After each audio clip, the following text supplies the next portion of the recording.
Olá, pessoal, tudo bem? Vamos começar agora a nossa aula de biologia, né? O assunto de hoje será sucessão ecológica.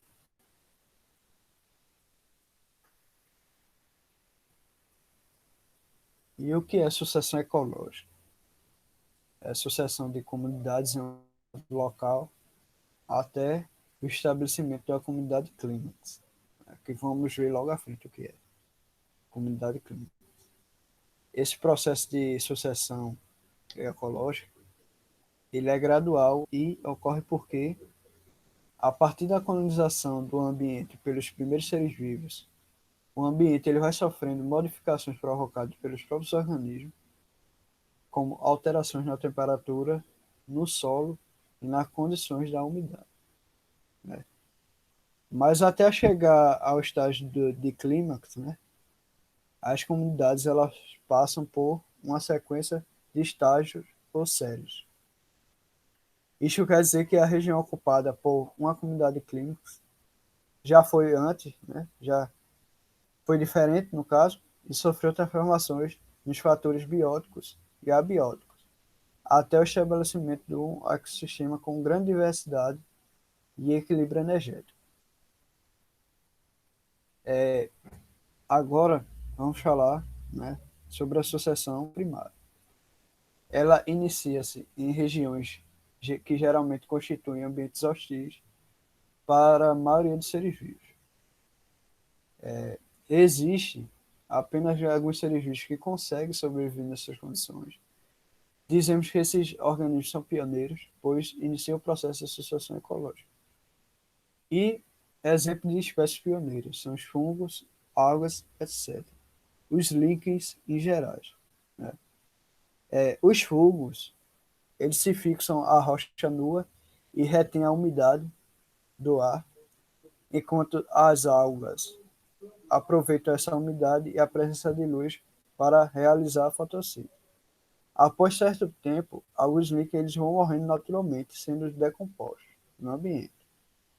E uma fina camada de matéria orgânica ela vai se formando lentamente sobre a rocha, além das partículas minerais resultantes da erosão.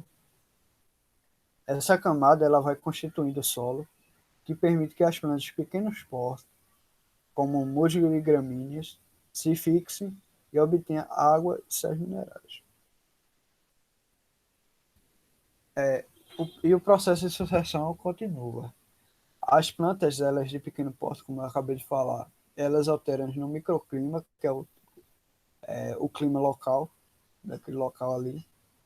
E o local ele fica mais úmido e a camada da matéria orgânica em decomposição ela vai aumentando à medida que os indivíduos ali vão morrendo.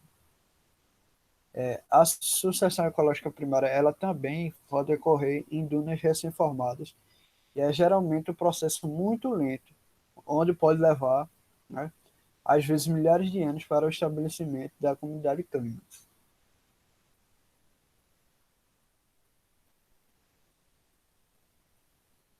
E aqui podemos ver o estágio, né, da sucessão ecológica primária. Aqui podemos ver a rocha, né, nua, onde ela onde pega ali chuva e vento, né, que desintegram a rocha. Espécies pioneiras como líquenes, como acabamos de ver anteriormente, elas se instalam, né, e modificam a superfície da rocha, iniciando a formação do solo. Como podemos ver aqui, já tem uma formação do solo, né? Aí as plantas elas começam a se instalar e aumentar a espessura do solo. Samambaias, gramíneas e arbustos conseguem já se instalar aqui, né?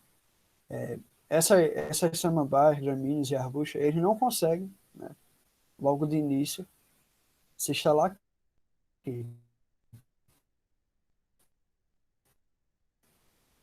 Precisa ter uma diversidade antes, um solo, né, para eles poderem se instalar, o auge, né, uma diversidade grande. E aqui algumas características da comunidade ao longo da associação ecológica. A população em estágio inicial, o número de espécies tende a aumentar, né, ao longo do tempo. Na comunidade clímax, o número de espécies é grande e pode se manter constante se não ocorrer grandes perturbações, degradações do meio. A biodiversidade no início é pequena, com a tendência de aumentar ao longo, né, do tempo. Na comunidade clímax, há uma alta diversidade já, que se mantém constante, e as cadeias alimentares já são complexas.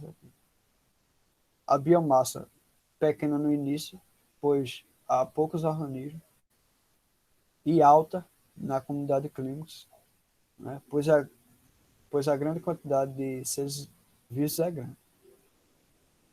Agora vamos falar sobre associação secundária. A associação ecológica ela pode ocorrer em áreas que já foram incendiadas, lavouras abandonadas e florestas derrubadas. Em um campo de cultivo abandonado, por exemplo, começam a aparecer gramíneas. Observa-se, né, no cerrado, onde existe um ciclo sazonal, estabelecido há dezenas de milhares de anos, e que ocorre sendo naturais na seca, na época da seca, né? Como vamos ver em seguida. A associação secundária ela é geralmente um processo mais rápido do que a associação primária, podendo levar algumas décadas para o estabelecimento de uma nova comunidade clínica, porque a associação primária ela acontece, né, começa em ambientes hostis. Agora, a secundária não, ela já começa em ambientes, né, onde foram incendiados, lavouras abandonadas, florestas derrubadas, etc. Aqui podemos ver uma imagem do cerrado, né, onde há o acúmulo no solo de vegetação seca, que é a palha, o ar seco e a ocorrência de raios que geram esses incêndios, os incêndios. As plantas nativas do cerrado ela possuem características que lhe permitem sobreviver e rebrotar logo após a queimada, né? Alguns sincronizam sua época de floração com a passagem do fogo.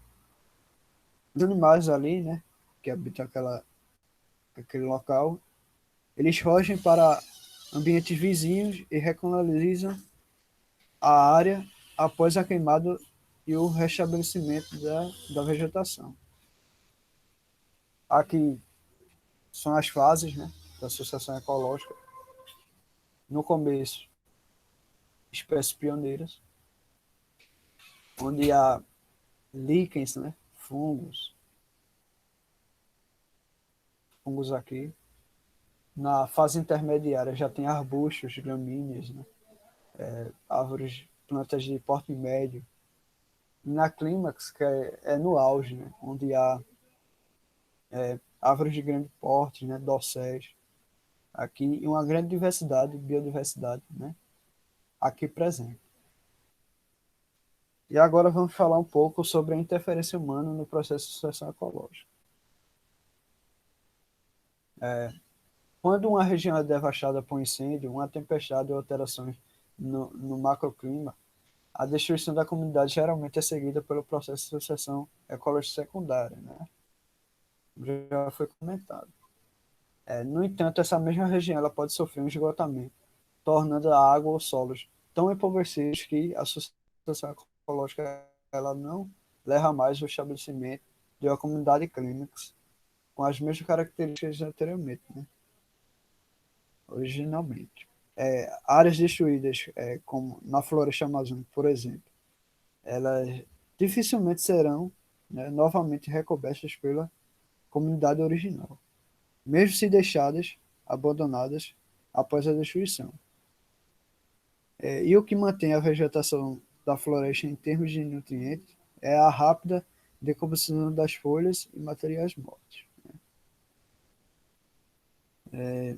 E a devastação contínua do meio faz com que, né, a associação ecológica não chegue a estabelecer uma comunidade clímax.